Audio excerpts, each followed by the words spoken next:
সে আসার আগে যা যা ঘটবে সব হয়ে যাচ্ছে। আরব কিন্তু সবুজ হয়ে গেছে।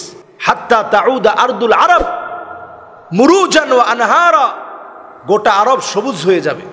আমি এইবার আরবের সফরে যেমন দেখেছি, আলহামদুলিল্লাহ 10 বছরে তো আল্লাহ অনেকবার নিয়েছে, অন্যান্যবার এমন দেখি নাই, এইবার যেমন দেখছি। ফিতনা ঘরে ঘরে ঢুকবে, ঘরে ঘরে ফিতনা ঢুকে গেছে। দাজ্জালকে কোন দ্বীপে আটকে রাখা হয়েছে, অত্যন্ত একটা গুরুত্বপূর্ণ বিষয় বলে আমি মনে করি। হাদিসের অনেক শব্দ চয়ন রাসূল করিম সাল্লাল্লাহু আলাইহি ওয়াসাল্লাম যেগুলো আমাদের জন্য পরিষ্কার বলে গেছেন, এই শব্দ চয়ন থেকে পরিষ্কার বোঝা যায়, তামিমে দারি রাদিয়াল্লাহু তাআলা আনহুর লম্বা হাদিস থেকে বোঝা যায়, কোনো একটা দ্বীপের মধ্যে, পূর্ব দিকের কোনো একটা দ্বীপে, পূর্ব দিকের কোনো একটা দ্বীপে দাজ্জাল আটকা আছে। শিকল দিয়ে এইভাবে বাঁধা ছিল, শিকল দিয়ে এইভাবে বাঁধা ছিল দাজ্জালের হাত। দাজ্জালের হাতটা এইভাবে বাঁধা, পাটা ছিল বেটে আকৃতির, চুলগুলো ছিল কুকরানো কুকরানো, এক চোখ বিশিষ্ট, অথবা রাবির বর্ণনা অনুযায়ী দুইটা চোখ, একটা চোখ হচ্ছে ফুলা ফাঁপা। দুই রকমের রেওয়ায়তই পাওয়া যায়, ডান দিকের চোখটা নষ্ট অথবা বাম দিকের চোখটা নষ্ট, দুইটাই রেওয়ায়ত পাওয়া যায়। তামিমে দারি রাদিয়াল্লাহু তাআলা আনহুর বিস্তারিত হাদিস থেকে প্রতীয়মান হয়, কোন একটা দ্বীপে দাজ্জাল এখনো আটকা আছে। বের হবে কখন? একেবারে কিয়ামতের সন্নিকটের সময়। ইমাম মাহদী আলাইহিস সালাতু ওয়াস সালামের 7 বছর পরে দাজ্জাল আসবে। 7 বছর পরে আসার আগে তার একটা গ্রাউন্ড তৈরি করবে। এখন এই পৃথিবীতে তার এই গ্রাউন্ড তৈরি করার সময় চলছে, কারণ ইমাম মাহদী আলাইহিস সালাতু ওয়াস সালাম কিয়ামতের বড় আলামত নয়, বরং ছোট আলামতের শেষ। বড় আলামতের প্রারম্ভিকা হচ্ছে ইমাম মাহদী আলাইহিস সালাতু ওয়াস সালাম। ইমাম মাহদী আলাইহিস সালাতু ওয়াস সালাম আসার পরে দাজ্জালের আবির্ভাব হবে। 7 বছর পরে 40 দিন এই পৃথিবীতে অবস্থান করবে। 40 দিনের ভিতরে প্রথম দিনটা হবে কাসানা, 1 বৎসরের সমান।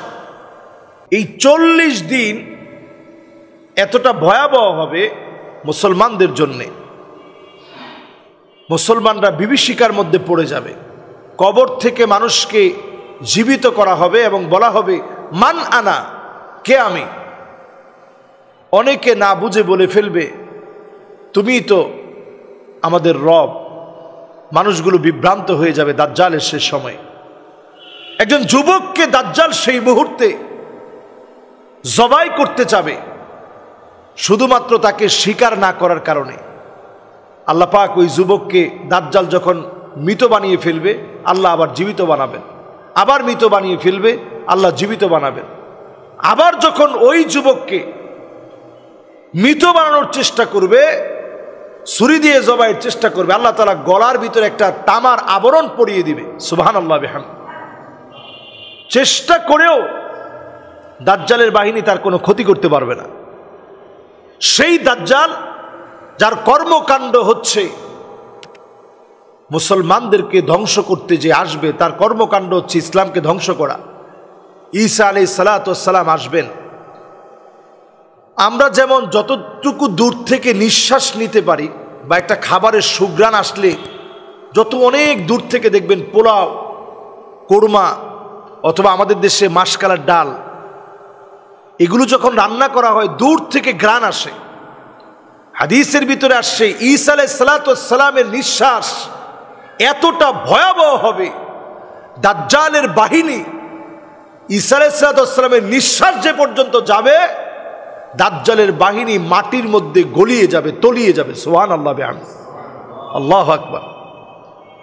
তাহলে মৌলিক কথা হচ্ছে এই, আল্লাহ রাব্বুল আলামিন দাজ্জালকে ধ্বংস করবেন, সমূলে মূলোৎপাটন করবেন। দাজ্জালের তামসিলি অনেক বিষয়, রূপক অনেক বিষয়, যেগুলো এখন গ্রাউন্ড তৈরি করছে ইহুদিরা। সজাগ না হই, আমাদের উপরে বড় বড় ধরনের বিপদ আসতেছে, আসবে।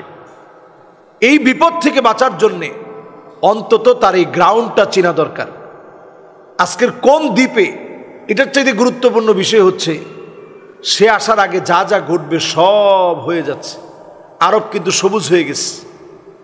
হাত্তা তাউদা আরদুল আরব মুরুজান ওয়া আনহারা, গোটা আরব সবুজ হয়ে যাবে।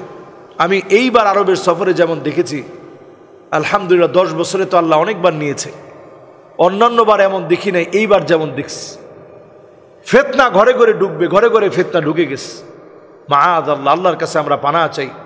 দাজ্জাল আসার আগে ভয়াবহ ফিতনায় ঈমান রাখা এমন হবে, হাতের ভিতরে একটা জ্বলন্ত আংরা অথবা আগুন রাখা যেমন কঠিন, এরকম কঠিন হয়ে যাবে।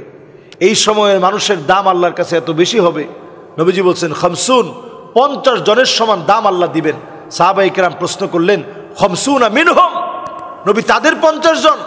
আল্লাহ রাসূল বলেন, না, তাদের 50 জন না, 50 মিনকুম, তোমাদের 50 জনের মর্যাদা আল্লাহ রাব্বুল আলামিন শেষ জামানায় দাজ্জালের এই ফিতনার সময়ে যারা ফিতনা থেকে বেঁচে নিজের ঈমান ঠিক রাখবে, তাদের দাম আল্লাহর কাছে এত বেড়ে যাবে। সুবহানাল্লাহ বিহামদি।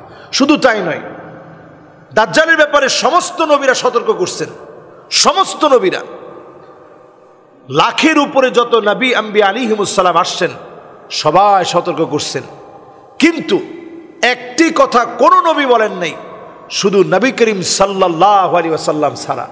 নবীজি বলছেন, দাজ্জাল হবে আওয়ার ওয়া ইন্না রাব্বি লাইসা বিআওয়ার, দাজ্জাল হবে কানা, আমার আল্লাহ তিনি কানা নন, তিনি অন্ধ নন, যার একটা চোখ ফাঁপা ফোলা থাকবে, নষ্ট থাকবে। এইরকম ফিতনা চারদিকে ছড়িয়ে দিবে দাজ্জাল। এই ফিতনা থেকে আল্লাহ তাআলা আমাদেরকে হেফাজত করুক। সকলে পড়ি আমিন।